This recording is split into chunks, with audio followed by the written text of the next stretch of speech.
Good afternoon, Speaker, fellow council members, and the resilient people of Johannesburg. Now, Speaker, you're probably wondering why I'm holding a book in my hand, specifically What the Ladybird Heard by Julia Donaldson. And what this has to do with this item? Well, let me explain. In this book, we meet two crooks, Hefty Hugh and Lanky Len. These criminals hatch a plan to steal the file, but the scheme is foiled by the Ladybird and her friends. Justice prevails, and they're hauled off to jail. But then comes the sequel, What the Ladybird Heard Next. And guess what? Hefty and Lanky Len are fresh out of jail and straight back to scheming. No lessons learned, just back to the same old tricks. Now, doesn't that seem familiar?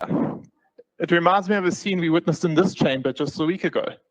Two familiar characters who were both viciously punished in May 2024 by the people of South Africa and people of Gauteng, respectively. And yet, immediately after their punishment, they both carried on as if nothing had happened or changed. Let's call them Rotten Ramaphosa and Lying the Sufi. Both of them stood here, bemoaning the state of the city, and in a moment of sheer absurdity, Lying the Sufi even apologized to Rotten Ramaphosa for the condition of Johannesburg, as if it was a shocking revelation. But let's be honest, does anyone truly believe that Rotten Ramaphosa and Lying the Sufi were shocked by the state of Johannesburg? Of course not. They weren't surprised. They were just confronted with the consequences of their own decay. And I suppose to some, it may be a surprise.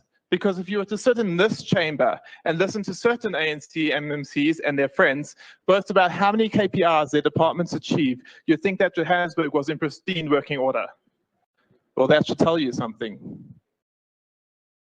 If even an ANC president and an ANC premier are in absolute dismay at the state of the city under an ANC mayor, while the city's own reports paint a completely different picture, we must ask, where is the disconnect? And the answer lies in the city's KPIs. Because here in Johannesburg, the K in KPI doesn't stand for key, but rather an Afrikaans three-letter swear word. The city's so-called performance indicators aren't about improving service delivery. They're about ensuring that the beneficiaries of... Please hold on. Councillor Rapado. Madam Speaker, I rise in terms of Rule 72. Although what the councillor is saying is something that does not interest me because he's talking hogwash. I want to rise on the issue of the insignia and the emblem there of South Africa and the racist Jewish state here in council. So I want to raise that. Can that be removed? What he's saying, he can say, it's his own speech. Nobody listens to him anyway. So he can spew that nonsense on his own. But the insignia there, he must remove. Thank you. Can you rule on that racist Israeli flag and the South African emblem there? He can continue with his hogwash. We don't care. Councillor Rapado. Amagama amanye councillor. I withdraw nonsense. I withdraw nonsense. Yeah, bon. Councillor Echozonjoko.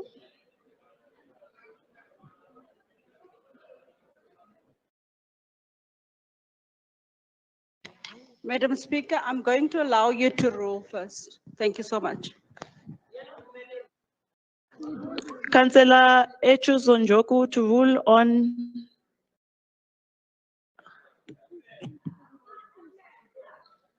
Councillor Rapado, I've been advised by legal, we can't, there's nothing we can do. He must continue with his speech. Let's. Point of explanation, Madam Speaker. Madam Speaker, Rule 30A. Rule 30A. Councillor Christian, give him an opportunity. Rule 30A.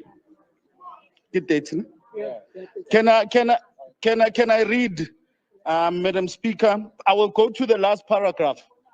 30A, last paragraph. It says the formal nature of council or its committees must not wear any political symbols or insignia. And Marawabon, to shout, you don't need any brain power to shout. Just listen, please. Councillor Rapado. Please. Let's give the councillor, is left with only 3 minutes. Let him continue with his speech. May he remove the racist Israeli flag there, please. Councillors, Councillor Christians.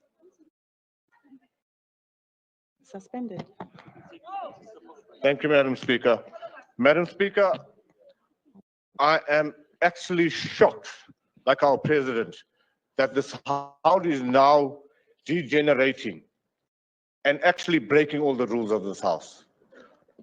Rule 72A is extremely clear.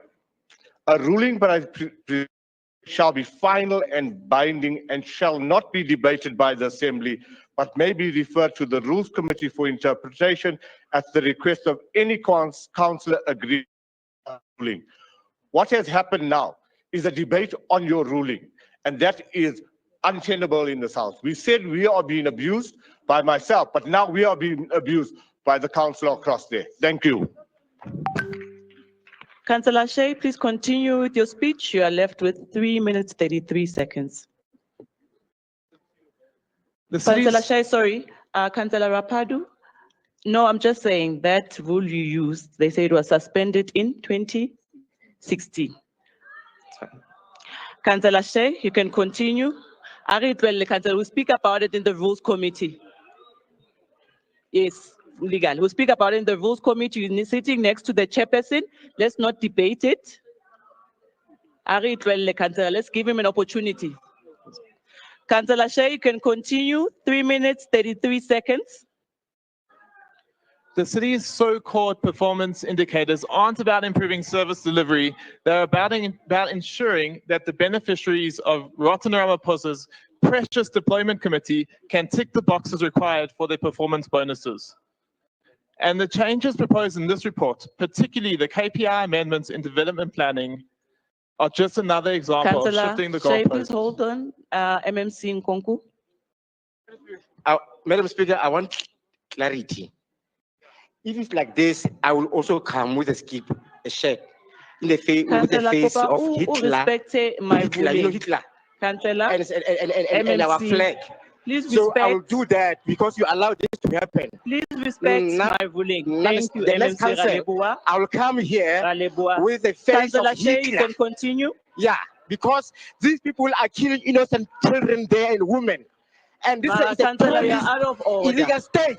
MMC, you are out of order. So we cannot allow terrorism here. MMC. And we took them to international MMC, court. we've made a ruling. You are No. setting a very bad example. going to do that MMC, exactly. yeah, City of Johannesburg. You are setting a very bad example. MMC, Councillor Shea, you can continue. We want Hitler. Speaker, can we request that the MMC please be referred to ethics for ignoring your rulings? Thank you. Okay. The changes in this report in terms of the development planning are just another example of shifting the goalposts to suit officials instead of fixing the city. By eliminating the second building inspection and opting instead to go to municipal courts, which merely impose fines rather than enforcing demolition orders, we are rolling out the red carpet for illegal developers. We are sending a message: if you can pay a fine, you can break the law. This sets a dangerous precedent that Johannesburg can be Councillor bought. Shea, please hold on. Councillor Teleko. Thank you, Speaker. Hey, we try to listen to Councillor speak, Shane, but this flag, really, we can't stand it. We can't stand the flag of apartheid country in a country where we experience apartheid. Kids are being killed in Gaza even today, and we are watching this. No, we cannot be subjected to this. He must take off that thing. He's abusing us, this man. No, we cannot. Councillors. Councillor Shea. And Councillor Dami is not here, but it's fine. I was going to say that I think every time you stand and you deliver a speech, we have the same issue. So which means I must sit with Councillor Dami, the chairperson of ethics, and see what needs to be done here. Because every time, Councillor Shea, you are left with 2 minutes and 43 seconds. I'm not going to take any more hands. Caucus leader, you are stealing from his time. You don't do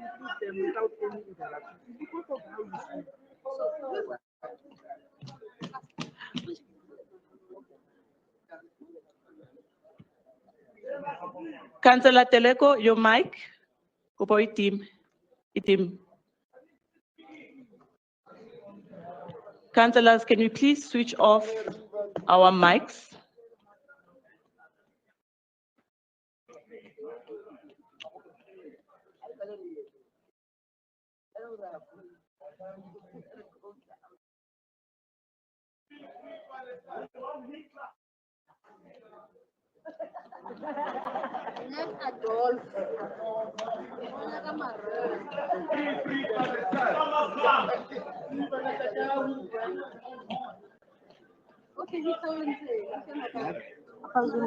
From the river to the sea. Free Palestine. Free Palestine. Free Palestine. From the river to the sea.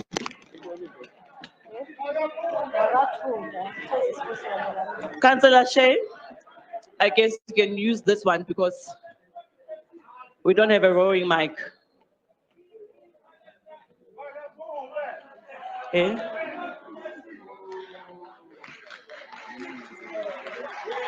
Councillor Tipo.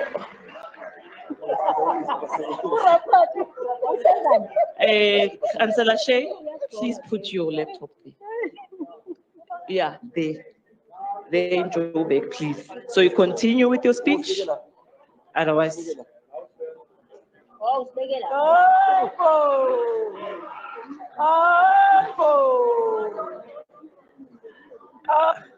Just one more We're good. Oh, there, it's red. Okay, thank you. There's no space anywhere. Okay.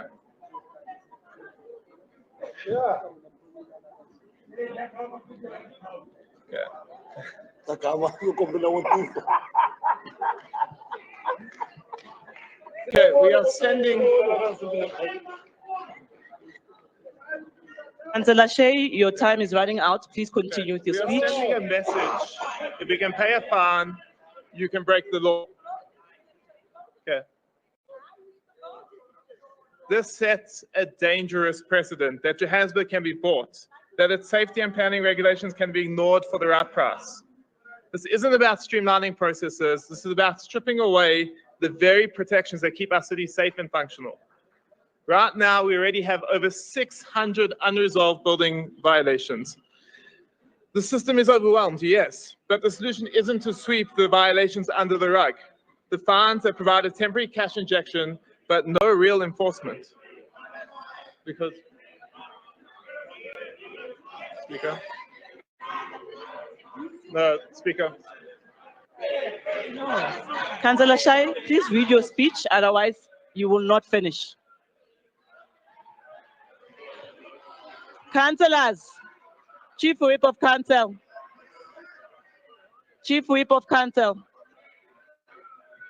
Can we give him an opportunity to finish his speech?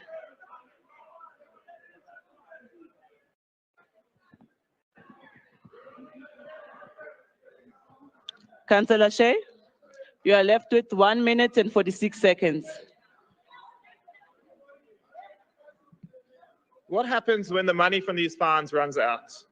We'll still be left with the same strained infrastructure and overloaded power grids, insufficient water supply, and a city buckling under illegal developments that should never have gone up in the first place. We understand the cost implications of going to the High Court, but the answer isn't to tear down the protections that keep the city safe. That's why the DA is exploring legislative amendments that would empower lower courts to issue demolition orders, ensuring that the enforcement is not just swift, but also fair and proportional to the crime. And so, this is my call to every councillor in this chamber, if any of you are listening. Let this not be short-sighted. Let this council be the council that future generations look back on and say they preserved the safety and integrity of this city. What we need to do today is to reject the changes in section 4.4 of this report and instead introduce a tiered KPI system that allows one to clear lesser violations while still going after the greater violations with the gravity they deserve. Because we owe it to the residents of Johannesburg to protect this city, not to protect the interests of a few. The Democratic Alliance cannot and will not support a policy that just ticks boxes instead of making real change. Thank you.